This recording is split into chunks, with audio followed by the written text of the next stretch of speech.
Okay મિત્રો, 11મા ધોરણના બીજા ઇન્ટ્રોડક્શન લેક્ચરમાં તમારું સ્વાગત છે. મારું નામ મેહુલ સવાનિયા. આજે આપણે વાત કરવાની છે 11 સાયન્સમાં, અથવા તો આપણે જે વિજ્ઞાન પ્રવાહની વાત કરીએ તો વિજ્ઞાન પ્રવાહમાં જે તે વિષયો આવે છે તે વિષયો વિશે પરિચય મેળવશું. આપણે આગળના લેક્ચરમાં શાળાઓ અને વિજ્ઞાન પ્રવાહ પછી કારકિર્દીમાં તમે કઈ રીતે વિજ્ઞાન પ્રવાહ લઈને ઉજ્જવળ ભવિષ્ય બનાવી શકો તેની બહુ હાઈલાઇટ, બહુ ટૂંકી વાતો કરેલી.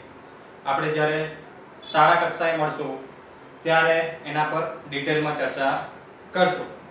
સો સમય બગાડ્યા વગર આપણે આજનો લેક્ચર સ્ટાર્ટ કરીએ.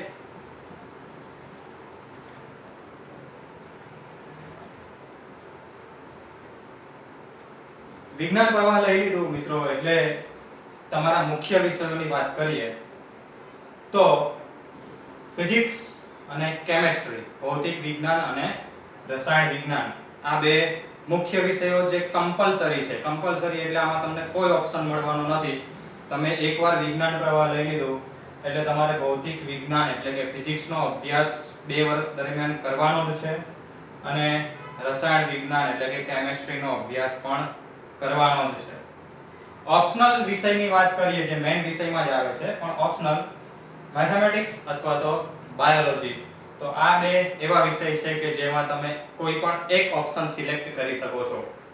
જો તમે મેથ્સ વધારે પ્રિય સબ્જેક્ટ હોય, એટલે કે તમે 10મા ધોરણ સુધી જે ભણ્યા એમાં તમને ગણિત વધારે ગમતો હોય, અને જો તમે નિપુણ હોય એમાં અને તમારે એન્જિનિયરિંગ કક્ષાએ આગળ વધવું હોય તો તમે મેથ્સ સિલેક્ટ કરી શકો છો. તો તમારા મેઇન વિષયો જે ખરા તે ફિઝિક્સ, કેમેસ્ટ્રી અને મેથેમેટિક્સ થશે. અને ગ્રુપ એ ના વિદ્યાર્થીઓ કહેવાય જે એન્જિનિયરિંગમાં આગળ વધી શકે છે, અને સાથે સાથે ફાર્મસીમાં પણ જવું હોય તો જઈ શકાય છે. પણ જો એવા ઘણા બધા વિદ્યાર્થીઓ હોય છે કે જેને મેથ્સ સાથે 36 નો આંકડો હોય છે, તો એવા વિદ્યાર્થીઓ સાયન્સ એક જ હેતુથી લે કે ચાલો મેથ્સ થી છુટકારો મળશે. શું લઈ લઈશું? બાયોલોજી લઈ લઈશું. કારણ કે કોમર્સની ફિલ્ડ પણ એવી છે કે જેમાં મેથ્સનો સારો એવો ઉપયોગ હોય છે આગળ જતા. એટલે એ લોકો એવું કહે કે ભાઈ એક તો સાયન્સમાં ડોક્ટર બનીશ, પણ શું લઈ લઈશ? બાયોલોજી, એટલે મેથ્સથી છુટકારો મળી જશે મને. તો એવા વિદ્યાર્થીઓ જે બી ગ્રુપના કહેવાય છે, એમને ફિઝિક્સ, કેમેસ્ટ્રી કમ્પલસરી ભણવાનું છે, પણ સાથે મેથેમેટિક્સ નહીં. શું ભણશે એ લોકો? બાયોલોજી એટલે કે જીવ વિજ્ઞાન. સો આ ત્રણ જે ખરા તે વિજ્ઞાન પ્રવાહના 3 મુખ્ય વિષયો, જેમાંથી 2 કમ્પલસરી છે, એકમાં તમને ઓપ્શન મળે છે. પણ જો 11મા ધોરણમાં એડમિશન લેતી વખતે ઘણા વિદ્યાર્થીઓ ડિસાઈડ નથી કરી શકતા કે આગળ જતા એને એન્જિનિયરિંગમાં જવું છે કે પછી મેડિકલમાં જવું છે, તો એ લોકો બંને સબ્જેક્ટ સાથે રાખીને ચાલે છે. પણ એમાં મહેનત વધી જાય. જો એ ગ્રુપના વિદ્યાર્થીઓએ 3 વિષયમાં મહેનત કરવાની છે, બી ગ્રુપના વિદ્યાર્થીઓએ પણ 3 વિષયમાં મહેનત કરવાની છે. પણ જો તમે બંને રાખશો તો તમારે ટોટલ 4 વિષયમાં મહેનત કરવી પડશે, એટલે એક આખો વિષય વધી જશે તમારો. એવા પણ ઘણા વિદ્યાર્થીઓ હોય છે કે જે નું ડિસિઝન અત્યારે નથી આવતું, અથવા તો એવું વિચારે છે કે 12મા પછી જોઈશ કે હું શેમાં જઈશ, તો એ બંને લઈને આગળ ચાલે છે. પણ એ લોકો પાસે એટલો પાવર પણ હોવો જોઈએ કે 4 વિષયને સરખું મહત્વ આપીને કવર કરી શકે. બટ મોટા ભાગે એવું જોવા મળે છે કે કાં તો એ ગ્રુપ લઈને આગળ વધે છે, કાં તો બી ગ્રુપ લઈને વિદ્યાર્થીઓ આગળ વધે છે. હવે ટૂંકો પરિચય આપણે લઈ લઈએ અત્યારે વિષયનો, હું વધારે તો નહીં આપીશ. તો તમે જે 10મા ધોરણનો વિજ્ઞાન વિષય ભણ્યા હશો એમાં શરૂઆતના જે 4 થી 5 ચેપ્ટરો ખરા કે જેમાં અરીસા અને લેન્સની વાત આવતી હતી મિત્રો, યાદ હોય તો. પ્રિઝમ દ્વારા થતું વક્રીભવન છે, તારાઓનું ટમટમવું છે, વિદ્યુત પ્રવાહ છે, ઓહમનો નિયમ છે, અવરોધોના શ્રેણી અને સમાંતર જોડાણ છે. આ જે બધા ચેપ્ટરો તમે શરૂઆતમાં ભણ્યા હશો વિજ્ઞાનની ચોપડીમાં, એ ભૌતિક વિજ્ઞાનમાં આવે છે, એટલે કે ફિઝિક્સમાં આવે છે. ત્યારબાદ બુકનો મધ્ય ભાગ કે જેમાં રાસાયણિક સમીકરણો હશે ભાઈ, કે H2 + 1/2 O2 will give you H2O, like પાણી બને. તો આવા બધા જે સમીકરણો તમે ભણ્યા હશો એ રસાયણ વિજ્ઞાન નો વિષય હતો તમારો, લગભગ 5 એક ચેપ્ટર હશે મિડલ ઓફ ધ બુક ના તમારા. અને વિજ્ઞાનની ચોપડીનો જે છેલ્લો અંતમાં ભાગ, જે કોષો વિશે અને બધા સજીવ પ્રાણીઓ, પછી એ વનસ્પતિ હોય કે પ્રાણીઓ હોય એના વિશે વાત કરી હશે, તો એ આવશે બાયોલોજીમાં, એટલે કે જીવ વિજ્ઞાન. સો જેવું તમે સાયન્સમાં આવ્યા એટલે તમારી એક વિજ્ઞાનની ચોપડીના 3 ભાગ પડી ગયા. જે શરૂઆતના ચેપ્ટર હતા તેનો એક આખો ભાગ પડી ગયો ફિઝિક્સ, ભૌતિક વિજ્ઞાન. વચ્ચેનો ભાગ હતો તે રસાયણ વિજ્ઞાન થઈ ગયો, અને જે છેલ્લો અંતમાં ભાગ હતો તે જીવ વિજ્ઞાન થઈ ગયો. અને ગણિતને તો તમે અત્યાર સુધી ઇન્ડિવિડ્યુઅલ એટલે કે અલગ સબ્જેક્ટ તરીકે ભણતા જ આવ્યા છો, એટલે ગણિત વિશે માહિતી બહુ આપવાની જરૂર મારે રહેતી નથી. તો એક ટૂંકો પરિચય હતો, જે તમે 9મા ધોરણનું વિજ્ઞાન લેશો કે 10મા ધોરણનું વિજ્ઞાન લેશો, જે ચેપ્ટરો મેં તમને કીધા છે કદાચ આગળ પાછળ હોઈ શકે, કારણ કે ગુજરાત બોર્ડ પ્રમાણે પહેલા ફિઝિક્સના ચેપ્ટરો આવતા હતા, પછી રસાયણ વિજ્ઞાનના, અને પછી છેલ્લે બાયોલોજીના. કદાચ NCERT માં એવું હોય કે શરૂઆતમાં જીવ વિજ્ઞાનના ચેપ્ટરો હોય, કોષો વાળા બધા, કે આપણા હૃદય કેવી રીતે કામ કરે, પાચન તંત્ર છે, એ બધું જીવ વિજ્ઞાનમાં આવે છે. અને ભૌતિક વિજ્ઞાનમાં આપણે વાત કરી તે પ્રવાહને લગતી વાતો હોય, કે લેન્સ અને કુદરતી ઘટનાઓને લગતી વાતો હોય, તો એ ભૌતિક વિજ્ઞાનમાં. અને રસાયણ વિજ્ઞાન બંને ચોપડીમાં લગભગ મધ્ય ભાગમાં છે, એટલે એમાં કોઈ કન્ફ્યુઝન તમને ક્રિએટ થશે નહીં. એટલે તમે ઓલરેડી આ બધા વિષયો ભણ્યા જ છો. 9મા ધોરણમાં પણ ભણ્યા છો, 10મા ધોરણમાં પણ ભણ્યા છો, ઈવન કે તમે પ્રાઇમરીમાં હતા ત્યારે પણ વિજ્ઞાન વિષયમાં આ બધા વિષયો વિશે પરિચય મેળવેલો જ છે. 9મા ધોરણમાં તમે ગતિની વાત શીખી ગયા હશો, ન્યૂટનની ગતિના નિયમો અને આ ને તે. એવી જ રીતે 10મા ધોરણમાં પણ અમુક કન્સેપ્ટ તમે શીખ્યા. તો જે 9મા ધોરણના વિજ્ઞાનમાં તમે જે પણ ભણ્યા છો એ આપણે 11મા ધોરણમાં અહીંયા ફરીથી ભણવાનું છે, અને જે 10મા ધોરણમાં ભણ્યા છો એ 12મા ધોરણમાં ભણવાનું છે. એટલે મિત્રો અઘરું કશું જ નથી. વિજ્ઞાન પ્રવાહ લીધું છે એ પણ તમે આગળ જે ભણીને આવ્યા છો એને જ આપણે ફરીથી ભણવાનું છે, પણ થોડું ડિટેલમાં ભણવાનું છે, અને ફોકસ માત્ર ને માત્ર સાયન્સ પર જ રાખવાનો. જ્યારે તમે 10મા ધોરણ સુધી તો બીજા બધા વિષયો જેવા અંગ્રેજી, ગુજરાતી, સામાજિક વિજ્ઞાન એ બધાને પણ ઇમ્પોર્ટન્ટ આપતા હતા અને એને પણ મુખ્ય વિષયોમાં લેતા હતા. પણ હવે મુખ્ય વિષયો આ માત્ર 3 જ રહી ગયા, એટલે કહેવાય તો 2 જ, વિજ્ઞાન અને ગણિત. આ 2 જ વિષયો મુખ્ય રહેશે આપણા વિજ્ઞાન પ્રવાહમાં. ઓકે. અને ગૌણ વિષયોની વાત કરીએ તો અંગ્રેજી અને કોમ્પ્યુટર, આ 2 ગૌણ વિષયો જે આની સાથે તમારે ભણવાના છે. એટલે ટોટલ તમારે 5 જ વિષય ભણવાના આવશે. 11મું ધોરણ હોય કે 12મું ધોરણ હોય, 5 વિષય ભણવાના છે અને 5ની સાથે પરીક્ષા આપવાની છે.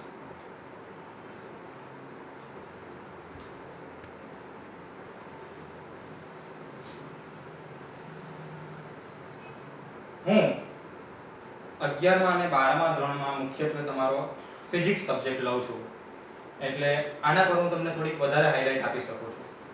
બાકીના શિક્ષકો જ્યારે પરિચય લેક્ચર લેશે, ઇન્ટ્રોડક્શન લેક્ચર લેશે, જો કદાચ અત્યારે ઓનલાઈન જે આપણે આ રીતે શેર કરીએ છીએ તો ઓનલાઈન આયોજન થયું તો એ રીતે, બાકી જ્યારે પણ શાળાઓ જો નજીકના ભવિષ્યમાં આપણે આશા રાખીએ કે જૂન મહિનો જ્યારે શું કહેવાય અડધો પસાર થઈ જાય પછી શાળાઓ ધીરે ધીરે જો ખુલતી થાય તો ડાયરેક્ટ ત્યારે જ્યારે ઇન્ટ્રોડક્શન લેશો ત્યારે બીજા વિષયોનો પરિચય તમને મળશે. પણ હમણાં હું તમને ફિઝિક્સ વિશે થોડીક વધારે હાઇલાઇટ આપી દઉં. તમે બધા આ ઘટનાથી પરિચય જશો, લગભગ જ્યારથી વિજ્ઞાન ભણો છો ત્યારથી ન્યૂટનને બધા જ ઓળખે, અને ન્યૂટન વિશે બહુ વધારે પડતી જ વાતો કરતા હોય. જેને સાયન્સમાં કક્કો જરાક પણ ના આવડતો હોય ને એ લોકો પણ ન્યૂટનની વાતો કરીને સાયન્સમાં બહુ જાણે પાવરફુલ માણસ હોય ને એવું બિહેવિયર કરતા હોય. સો ન્યૂટનની ગતિના નિયમો તમે ઓલરેડી ભણીને આવ્યા છો. સો આપણે આજે ઇન્ટ્રોડક્શન લઈએ થોડોક ફિઝિક્સ વિશે.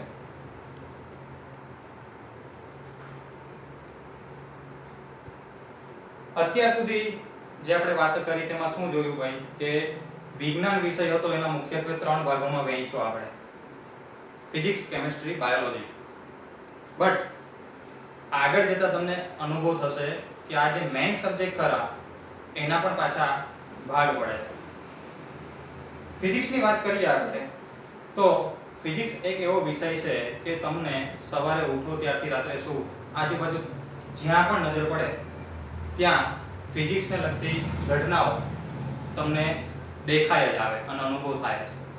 એટલે આપણે જોવા જઈએ તો ફિઝિક્સ વિષયથી ઘેરાયેલા છે. પછી સામાન્ય ઘર્ષણની ક્રિયા હોય કે ગુરુત્વાકર્ષણ બળની ક્રિયા હોય કે હું બોલું છું ને તમે સાંભળો છો એ ધ્વનિ તરંગોની ક્રિયા હોય, તમે આ જોઈ શકો છો એ પણ એક પ્રકારના તરંગો. આ ટેકનોલોજી છે એ પણ ફિઝિક્સનો જ ફાળો છે. એટલે જોવા જઈએ તો આપણી આજુબાજુ જ્યાં પણ નજર જશે ત્યાં તમને શું દેખાશે? ફિઝિક્સ. ફિઝિક્સ એકચ્યુઅલી કુદરતને સમજવા માટેનું વિજ્ઞાન છે. જેટલી પણ પ્રાકૃતિક ઘટનાઓ છે મિત્રો આપણી આસપાસ થતી, એ દરેકે દરેક ઘટનાઓ કેમ બને છે, એની પાછળનું મૂળભૂત કારણ શું જવાબદાર છે, તે સમજવા માટેનું વિજ્ઞાન જ છે ભૌતિક વિજ્ઞાન. સો બહુ ઇન્ટરેસ્ટિંગ સબ્જેક્ટ છે. આપણે ફિઝિક્સને લગતી થોડીક જે બ્રાન્ચીસ છે તેની ઉપરથી આપણે અત્યારે હાઇલાઇટ કરશું, એટલે કે ચર્ચા કરશું. બહુ ડિટેલમાં નહીં જઈએ.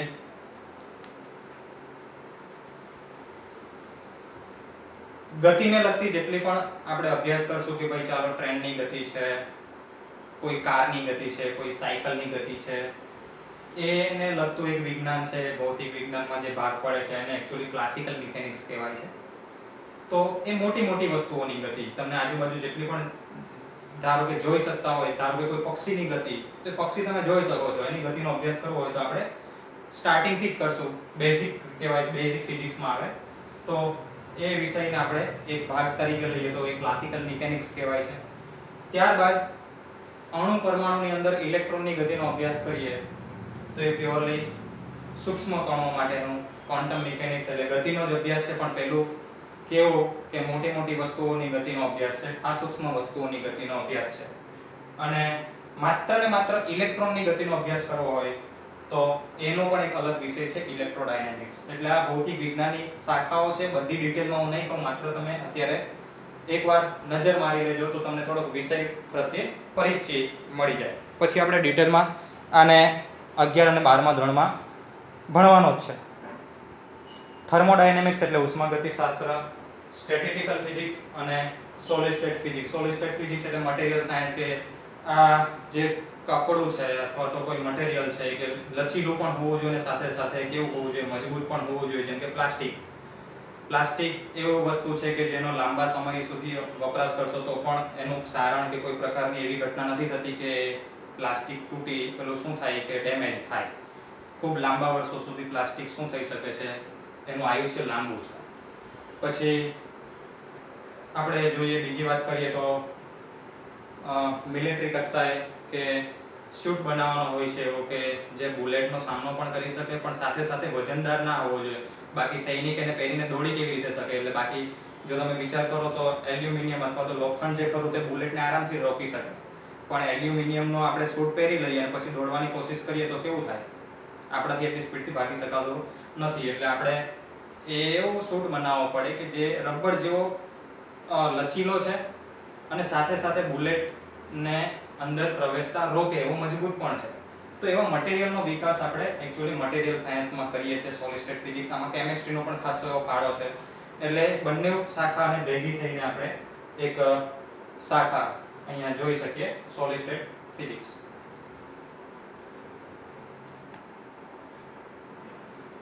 ત્યારબાદ પ્રકાશને લગતી ઘટનાઓનો અભ્યાસ આપણે ઓપ્ટિક્સમાં કરીએ છીએ, જે તમે ઓલરેડી 10મા ધોરણમાં કરી ગયા છો.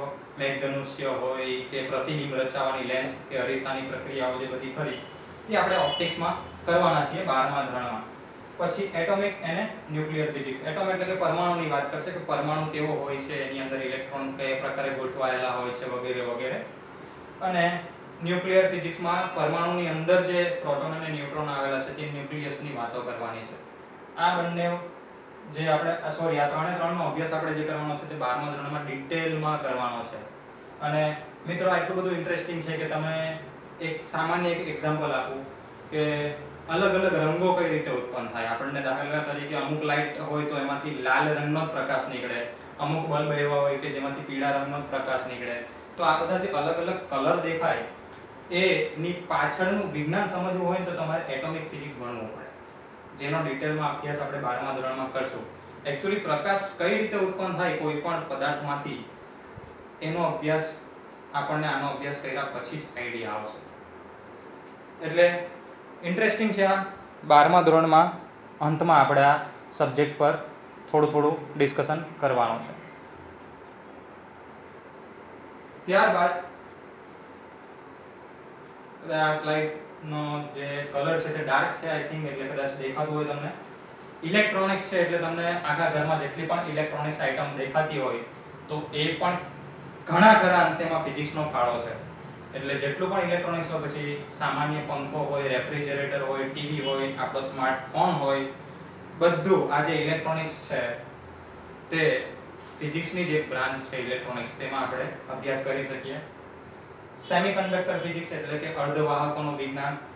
ઇલેક્ટ્રોનિક્સ પહેલા સેમિકન્ડક્ટર ફિઝિક્સ આવે, કારણ કે તમે શરૂઆતમાં જો પરિચય મેળવેલો હોય તો કોમ્પ્યુટર, જે પહેલું કોમ્પ્યુટર હતું તે લગભગ 2 રૂમની સાઈઝ જેવડું હતું, પણ ધીરે ધીરે પછી એ ટેબલ્સની સાઈઝના આવી ગયા, અને હવે તો લેપટોપ અને હવે તો સ્માર્ટફોન જે આપણા ખીચામાં રહી જાય. સો એ જે ઇલેક્ટ્રોનિક્સ આઇટમ જે નાની થતી ગઈ, એની પાછળનું જે વિજ્ઞાન છે તેમાં આનો ફાળો ખૂબ અગત્યનો છે. અને આ પણ આપણે 12મા ધોરણમાં અભ્યાસ કરવાનો છે. એક ટૂંકો પરિચય હશે ત્યારે સેમિકન્ડક્ટર એટલે કે અર્ધવાહકો વિશે. અને મટીરીયલ સાયન્સની ઓલરેડી મેં સોલિડ સ્ટેટ ફિઝિક્સમાં વાત કરી દીધેલી હતી, એટલે અત્યારે આપણે એના પર બહુ વધારે નથી ભાર આપતા. ત્યારબાદ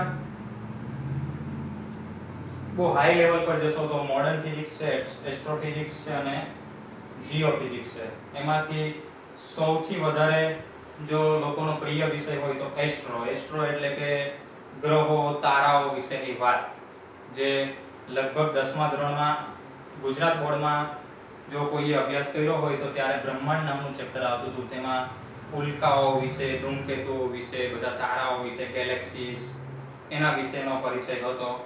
તો એનો અભ્યાસ કરવો હોય તો એસ્ટ્રોફિઝિક્સ એક આખી બ્રાન્ચ છે.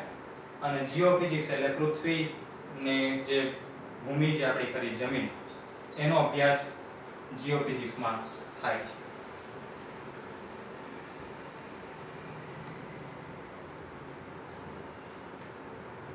સો મિત્રો, અત્યારે લગભગ આગળ જે 5 સ્લાઇડ જોઈ એમાં આપણે માત્ર ને માત્ર ફિઝિક્સની જે મેઇન બ્રાન્ચીસ હતી, મેઇન બ્રાન્ચીસ કહી શકાય કે જે ની ડિમાન્ડ સૌથી વધારે છે, એની વાતો કરી. એટલે તમે જો સપોઝ કે સાયન્સ લઈ લીધું અને તમારે સાયન્ટિસ્ટ બનવું છે અને 12મા ધોરણ પછી સ્પેશિયલ સાયન્સની લાઈનમાં આગળ જાઓ, અને જો કોઈનો વિષય, પ્રિય વિષય જો ફિઝિક્સ હોય, તો જેટલી પણ મેં ફિલ્ડ બતાવી હમણાં, એમાંથી કોઈ પણ એક ફિલ્ડમાં પોતે આગળ વધીને રિસર્ચ કરી શકો છો. એટલે ફિઝિક્સ બહુ વાઇડ સબ્જેક્ટ છે. ફિઝિક્સમાં મુખ્યત્વે જે મૂળભૂત બળો લીધેલા છે, 4 મૂળભૂત બળો છે કે જેના પર બધી ઘટનાઓ આપણે સમજાવી શકીએ છીએ. અને કોઈ પણ વિશેષ બળ જો તમને ધ્યાનમાં આવતું હોય તો એમાં ક્યાંક ને ક્યાંક આ 4 બળો જવાબદાર હશે એની પાછળ. એટલે જે ફંડામેન્ટલ અથવા તો મૂળભૂત બળોની વાત કરીએ તો ભૌતિક વિજ્ઞાનમાં 4 મૂળભૂત બળો છે: ગુરુત્વાકર્ષણ, વિદ્યુત ચુંબકીય, સ્ટ્રોંગ ન્યુક્લિયર અને વીક ન્યુક્લિયર બળ, જેનો ડિટેલમાં અભ્યાસ આપણે 11મા અને 12મા ધોરણમાં ફિઝિક્સમાં કરવાનો છે. ગુરુત્વાકર્ષણની અસરોને તો આપણે રોજે અનુભવ કરી જ હશે. તમે પહેલી વાર સાયકલ કે બાઇક શીખ્યા હશો ત્યારે પણ તમને અનુભવ થયો જ હશે ગુરુત્વાકર્ષણનો, કે પડીએ તો આપણને કેવું વાગે. અને જ્યારે આપણે ટર્ન લેતા હોય ત્યારે બાઇકને નમાવવી પડે છે તો સ્પીડ ધીમી કરવી પડે છે. એ પાછળ બધા કારણો જો તમારે સમજવા હોય તો ગુરુત્વાકર્ષણ બળ વિશેનો પરિચય મેળવેલો હોવો જોઈએ. અને વિદ્યુત ચુંબકીય બળ, તમે રોજે લાઇટ પંખા વાપરો છો તો એ વિદ્યુત ચુંબકીય બળને કારણે જ આપણે આ ઇલેક્ટ્રોનિક્સ આઇટમનો ઉપયોગ કરી શકીએ છીએ.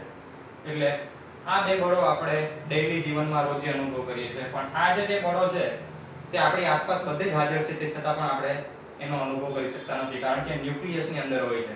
આપણે બધા પરમાણુ અને ન્યુક્લિયસના જ બનેલા છે, એટલે આપણી અંદર પણ આ બળો મોજૂદ છે, પણ એનો અનુભવ આપણે ડેઈલી જીવનમાં જોઈ શકતા નથી.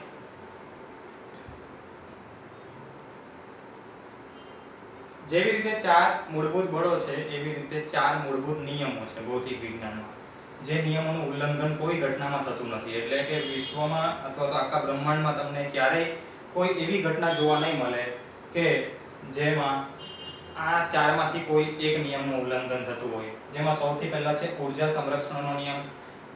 તમે કોઈ પણ પરિસ્થિતિમાં એવી કોઈ ઘટના નહીં જોઈ હોય કે જેમાં ઊર્જાનું સંરક્ષણ નહીં થતું હોય. એટલે ઓલવેઝ આ નિયમનું પાલન દરેકે દરેક ઘટનાઓમાં થાય છે. બીજો છે વિદ્યુત ભાર સંરક્ષણનો નિયમ, પછી રેખીય વેગમાન અને કોણીય વેગમાન સંરક્ષણનો નિયમ, જેનો ડિટેલમાં અભ્યાસ આપણે 11 અને 12 માં કરવાના છે. આ તો માત્ર આ જે વિષયનો પરિચય લીધેલો છે એટલે હું થોડી હાઇલાઇટ આપું છું. ભૌતિક વિજ્ઞાનમાં 4 મૂળભૂત બળો છે જેનો આપણે ડિટેલમાં અભ્યાસ કરવાના છે, અને એવી જ રીતે 4 મૂળભૂત નિયમો છે. ટ્રાફિકના નિયમોનું પાલન ના કરો તો ચાલે, પણ ભૌતિક વિજ્ઞાનના નિયમોનું પાલન જો ના કરો તો એનો તમને જે દંડ છે તે કુદરત તરત જ આપી દેશે. ક્યારેક કોશિશ કરજો ભૌતિક વિજ્ઞાનના કોઈ એક નિયમનું ઉલ્લંઘન કરવાની. જેમ કે આપણે જે ઉદાહરણથી પરિચિત છીએ તે જ ઉદાહરણ લઈએ કે બાઇક લઈને નીકળો અને ટર્ન લેતી વખતે બાઇકને ધીમી ના કરો અને જવા જ દેવું. જેટલી સ્પીડમાં તમે જાઓ છો એટલી સ્પીડમાં જવા જ દેવું. એટલે તમે આમાં શું કર્યું તો ક્યાંક ને ક્યાંક ભૌતિક વિજ્ઞાનને અવગણવાની કોશિશ કરી કે ચાલો શું થઈ રહેશે જોઈ લઈએ.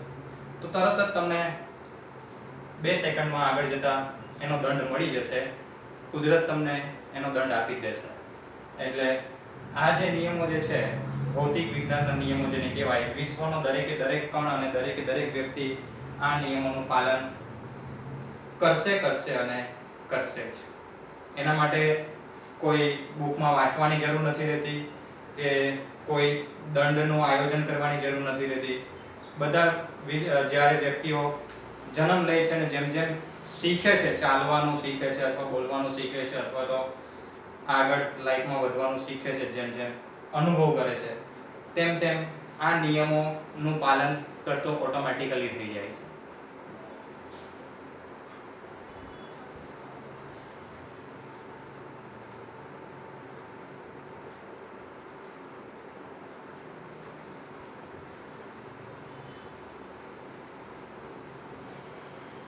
અહીંયા થોડા મને ગમે એવા મેમેસ લીધેલા છે કે જે ફિઝિક્સને બહુ સારી રીતે રજૂ કરે છે, રિપ્રેઝેન્ટ કરે છે. તો થોડુંક એક પ્રકારનું મનોરંજન પણ રહેશે તમારા માટે, અને એકચ્યુઅલી ફિઝિક્સ શું છે અને લોકોની માન્યતા શું છે એના વિશે પણ તમે લગભગ પરિચય થઈ જશે. સો વોર્નિંગ લખેલી છે અહીંયા, વેલકમ ટુ ફિઝિક્સ. કંઈક આવું છે ફિઝિક્સ. એકવાર અંદર ઘૂસ્યા પછી આઈ ડોન્ટ થિંક કે તમે બહાર નીકળવાનો પોસિબલ જ નથી તમારા માટે. આ વિષય એવો છે કે જેમાં તમે જેટલા ઊંડા ઉતરશો તમને ઇન્ટરેસ્ટ એટલો જ વધતો જશે. એટલે તમારાથી આ વિષયની બહાર નીકળવાનો જ નથી. આ વિષય એટલો વાઇડ છે. આ બહુ ઇન્ટરેસ્ટિંગ છે. બધા વિદ્યાર્થીઓનો લગભગ અનુભવ આવો જ હોય છે. તમે જોઈ શકો કે આ સ્ટુડન્ટ છે. આ 3 વિષયોમાં બાયોલોજી, મેથેમેટિક્સ અને કેમેસ્ટ્રી એનું બિહેવિયર આ આપેલું છે કે બાયોલોજી વાળો ટીચર જે છે તે બહુ શાંતિથી ઊભો જોવે. ત્યારબાદ મેથ્સ વાળો જરા પેલાને ટોર્ચરિંગ કરે છે સ્ટુડન્ટને. કેમેસ્ટ્રી વાળો મેથ્સ વાળા કરતાં વધારે ટોર્ચરિંગ કરે છે. એટલે આ એક પ્રકારનું શું કહેવાય, કાર્ટૂન બોલે છે બટ રિયાલિટી એક્સપ્લેન કરે છે કે જ્યારે તમે 11મા ધોરણમાં એડમિશન લઈને થોડોક ટાઈમ ભણશો ને એટલે સબ્જેક્ટ વિશે તમારી માન્યતા આવી જશે. બાયોલોજી તમને બહુ ગમશે કારણ કે એ કંઈ કરતું જ નથી. એના ટીચર બહુ સ્વીટ છે. કારણ એ સબ્જેક્ટ ઈઝી પડશે એટલે એવું લાગે. મેથ્સ થોડુંક હેક્ટિક લાગશે સ્ટાર્ટિંગમાં, એટલે પેલું જે થોડું ટોર્ચરિંગ છે ને એવું લાગશે તમને. એના કરતાં વધારે કોણ ટોર્ચરિંગ લાગશે? કેમેસ્ટ્રી. બટ જ્યારે ફિઝિક્સ એન્ટર થાય છે તમારા મગજમાં ત્યારે તમારી હાલત શું થશે એ અહીંયા બતાવ્યું છે. અને લગભગ તમે 100 સ્ટુડન્ટનો અભિપ્રાય લેશો તો મોસ્ટલી 99 સ્ટુડન્ટ કંઈક આવો જ અભિપ્રાય આપશે કે 4માં જો સૌથી ડેન્જરસ સબ્જેક્ટ હોય તો એ ફિઝિક્સ. બટ એ ખરેખર વાસ્તવિકતા નથી.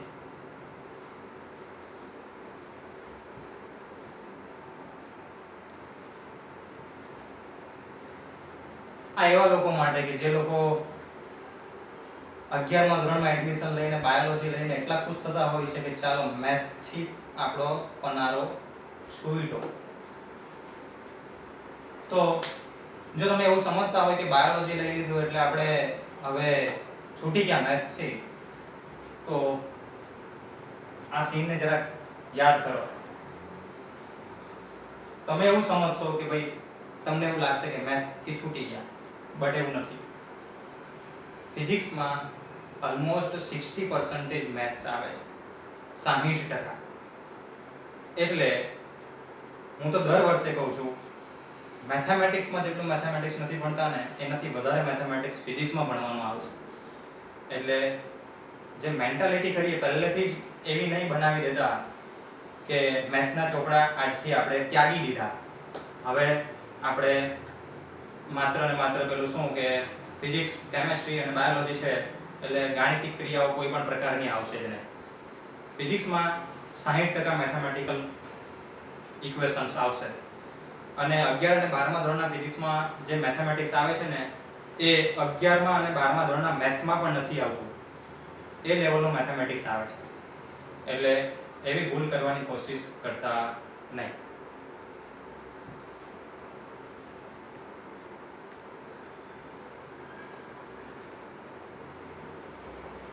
આજની કડવી વાસ્તવિકતા બતાવી છે આ પિક્ચરમાં કે બે અલગ અલગ વ્યક્તિઓ છે. તમે સમજી શકો કે બે અલગ અલગ ટ્યુશન ક્લાસ છે અથવા તો સ્કૂલ છે. એક સ્કૂલ એવું છે કે જે એવી રીતે ટીચ કરે છે કે વિદ્યાર્થીઓના 90+ માર્ક્સ આવશે અને એક સ્કૂલ એવી છે કે જે એવી રીતે ટીચ કરે છે કે વિદ્યાર્થીઓને જે સબ્જેક્ટ છે ને તેમાં નિપુણ થઈ જાય, એટલે કે દરેક કન્સેપ્ટ એ લોકોને ક્લિયર હોય. તો અહીંયા કન્સેપ્ટ શીખવવામાં આવે છે ને અહીંયા માત્ર એવું શીખવવામાં આવે છે કે કેવી રીતે 90+ રહેવું. એટલે 90+ રહેવામાં માત્ર પેલું શું કહેવાય કે પ્રેક્ટિકલ વર્ક જ, કે ભાઈ આ દાખલો આમ ગણવાનો, આવું પૂછાય તો આ રીતે હેન્ડલ કરવાનું, આ રીતે કરવાનું, બટ એના પાછળના રીઝનની કોઈ દિવસ વાત ના કરતા હોય તેવી શાળા છે. પણ આજનો માહોલ જોતા દરેક વ્યક્તિ પેલું ગાડરિયા પ્રવાહની જેમ આ બાજુ વધારે આકર્ષાય, કારણ કે બધાને રિઝલ્ટ જ જોઈએ કે 90+ આવવા જોઈએ. સો એ બાજુ ભીડ વધારે છે જ્યારે આ બાજુ છે જ નહીં. એકચ્યુઅલી અહીંયા હોવી જોઈએ ભીડ કે જે શું શીખવે છે, કન્સેપ્ટ શીખવે છે, કારણ કે આગળ ફ્યુચરમાં કન્સેપ્ટ જ કામ લાગવાના છે, તમારા માર્ક્સ ને ગ્રેડ કામ લાગવાનો નથી. 12મા ધોરણમાં 90+ લઈ આવશો પણ જો તમારા કન્સેપ્ટ જ પાવરફુલ નહીં હોય ને તો એન્જિનિયરિંગ કે મેડિકલના પહેલા જ વર્ષમાં ફેંકાઈ જશો, 2-4 કેટી લઈને ઘરે બેસવાનો વારો આવશે. સો એ આગળની પરિસ્થિતિને ધ્યાનમાં ન લેતા જે આ ગાડરિયા પ્રવાહમાં જોડાય છે એ લોકો માટે એક વોર્નિંગ છે કે આપણે માટે સારું શું તે સિલેક્ટ કરો. એન્ડ ધેન તમારું મગજ જો બહુ વધારે પડતું અત્યારે કન્ફ્યુઝ થઈ ગયું હોય, જે થોડીક 2-3 આપણે પિક્ચરની વાત કરી, તો એના માટેનું એક અહીંયા ફિગર બતાવી છે. એક બિલાડી છે એને એક બાસ્કેટમાં મૂકેલી છે, એને બહાર આવવું છે પણ સામે શું છે નેટ છે એટલે બહાર આવી શકતી નથી. તો એકચ્યુઅલી આ પ્રોબ્લેમ છે એના માટે. અહીંયા દરવાજો હતો તે શું છે બંધ થઈ ગયો છે, એટલે કે એને અહીંયાથી બહાર નીકળવું છે પણ સામે શું દેખાય છે એને જારી, દરવાજો બંધ છે. તો એ ફોકસ ક્યાં છે એનો પેલા પ્રોબ્લેમ પર છે કે અહીંયા નેટ છે એટલે હું અહીંયાથી બહાર નીકળી શકતી નથી, એટલે ફોકસ એનું ક્યાં છે આ નેટ પર. તો જ્યારે તમે ફોકસ માત્ર ને માત્ર પ્રોબ્લેમ પર જ રાખો, મુશ્કેલી પર જ રાખો, ત્યારે તમે ઈઝી સોલ્યુશનને મિસ કરી દેવ છો. આના માટે ઈઝીએસ્ટ સોલ્યુશન શું છે, આ ઉપરથી તો ખુલ્લી જ છે, આરામથી બહાર નીકળી શકે છે. તો જ્યારે એક આ બહુ ઇન્ટરેસ્ટિંગ અને શું કહેવાય કે જીવનમાં ઉતારવા લાયક વાત છે કે આપણી લાઈફમાં ક્યારેય પણ પ્રોબ્લેમ આવે પણ આપણો ફોકસ જો માત્ર એક પ્રોબ્લેમ પર જ સીમિત થઈ જાય ને તો આપણે સોલ્યુશન શોધી જ નથી શકવાના. એટલે આપણે પ્રોબ્લેમમાંથી બહાર આવવા માટેના સોલ્યુશન વિશે વિચાર કરવો જોઈએ, તો આપણી હાલત કંઈક આવી નહીં થશે.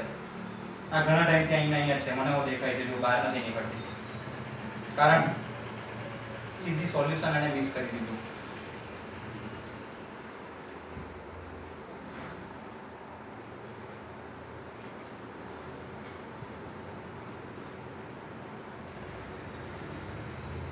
બહુ ફેમસ વૈજ્ઞાનિક હતા નિકોલા ટેસ્લા. એનો એક સ્ટેટમેન્ટ છે કે કુદરતમાં મળતી ઘટનાઓ વિશે જ્યારે આપણે વાત કરીએ તો ઘણા બધા એવા લોકો મળશે જે એવું કહેશે કે આ કુદરતી ઘટના છે, કુદરતે કરી. જ્યારે ઘણા બધા એવા લોકો પણ તમને જોવા મળશે કે જેને સિમ્પલી ફિઝિક્સના કોઈ ફંડામેન્ટલ નિયમ અથવા તેની પાછળ મૂળભૂત રીતે કોઈ ફિઝિકલ ઘટના જવાબદાર હશે એવું કહેવાવાળા હશે.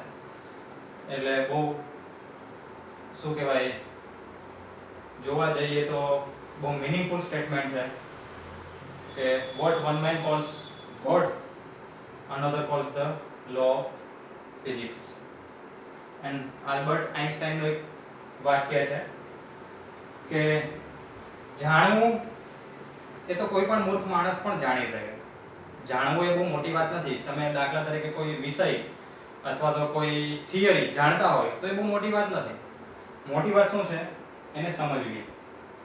એટલે કોઈ પણ વિષય હોય કે કોઈ થિયરી હોય એને જાણી લેવાથી આપણે બધું પ્રાપ્ત કરી લીધું એવું હોતું નથી.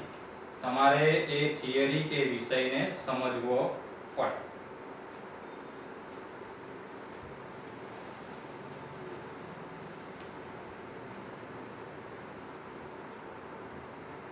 સો આજના લેક્ચરમાં આપણે સાયન્સના મુખ્ય વિષયો, જેમાં મારો મુખ્ય વિષય છે, તમને જે હું આગળ અભ્યાસ કરાવીશ તે ફિઝિક્સ છે. એટલે ફિઝિક્સની થોડી ચર્ચાઓ આપણે લીધી અને લોકોની જે માન્યતાઓ છે ફિઝિક્સ વિશે એની પણ આપણે ચર્ચા કરી. બટ મારો જે 7 થી 8 વર્ષનો અનુભવ છે અને મારી અંડરમાં જેટલા પણ સ્ટુડન્ટ ભણી ગયા એના રિવ્યુ જોતા હું તમને એક વાત ચોક્કસતાથી કહી શકું કે ફિઝિક્સ વિશે જે માન્યતાઓ બધાની છે તે તમારી ના હોઈ શકે.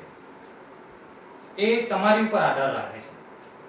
હા, તમે 100 વ્યક્તિઓને પૂછશો તો એમાંથી 95 વિદ્યાર્થીઓ કદાચ એવું કહે કે ફિઝિક્સ અઘરું છે, પણ 5 એવા મળશે કે જેનો ફેવરિટ સબ્જેક્ટ કદાચ ફિઝિક્સ જ છે. આપણે ત્યાં એવું થાય છે કે આપણા 100 વિદ્યાર્થીઓને તમે પૂછશો તો એમાંથી 95 એવું કહેશે કે ફિઝિક્સ સારું છે અને કદાચ 5 જ એવા મળશે કે જે એવું કહેશે કે ફિઝિક્સ અઘરું છે. કારણ ફિઝિક્સ વિષય અઘરો નથી. એને જો તમને એક્સપ્લેન કરતા બરાબર ના આવડ્યો કે તમને સમજવામાં થોડુંક આમ તેમ લાગે તો ફિઝિક્સમાં પ્રોબ્લેમ વધી જાય છે. બાકી જો આને ખરેખર સમજવામાં આવે તો આના જેટલો ઈઝીએસ્ટ સબ્જેક્ટ કોઈ નથી. કારણ કે એક કડીની જેમ ચાલે છે, લિંક બાય લિંક. તમને એક વસ્તુ સમજમાં આવી ગઈ તો એના પછીની તરત જ આવી જશે. સ્ટાર્ટિંગમાં થોડીક મહેનત માંગી લેશે, બટ આગળ જતા આનાથી વધારે ઇન્ટરેસ્ટિંગ અને ઈઝી સબ્જેક્ટ કોઈ નથી. એટલે લોકોની માન્યતા પ્રમાણે ચાલવાનું છોડી દેજો અને આગળના તમારા ધ્યેય પર ફોકસ રાખજો કે ભાઈ તમારે મેડિકલમાં જવું છે કે એન્જિનિયરિંગમાં જવું છે. ફિઝિક્સ તો કમ્પલસરી જ છે, જેવી રીતે કેમેસ્ટ્રી કમ્પલસરી વિષય છે. તો આ બે વિષયમાં તમને અણગમો ક્યારેય આવવો જ